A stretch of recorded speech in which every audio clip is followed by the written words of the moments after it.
The people sitting in this tent in Goma are being tested for Ebola. They touched or interacted with a man who's now sick with the disease, a preacher who traveled 200 kilometers north to the site of an outbreak to pray for those who'd been infected. And doctors are also searching for some of those who were traveling with him on a bus. The news has caused fear in the city of more than 1 million people, and that's by the border with Rwanda.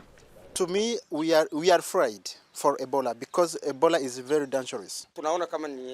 This is information to scare us. I'm not sure what's going on. Why is it happening in Goma? How did Ebola get here from so far away? I can't greet anyone now. I can't be free.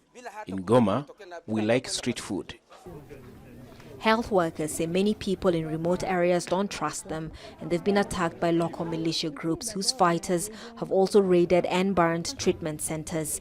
Just days ago, 2 community health workers were killed in their homes. They'd been receiving death threats for months. This health director says he's also concerned that the disease is returning to areas where it had been contained. This is concerning because it shows that somehow the gain that had been made were lost very, very quickly. And so we need to build resilience into the systems, resilience into the communities, so that the virus doesn't keep spreading into new locations that are cleared from the virus, and then a few weeks or months later they get reinfected.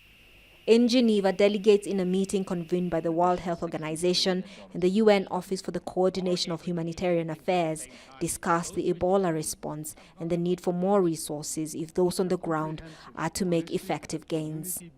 The identification of the case in Goma could potentially be a game changer in this epidemic.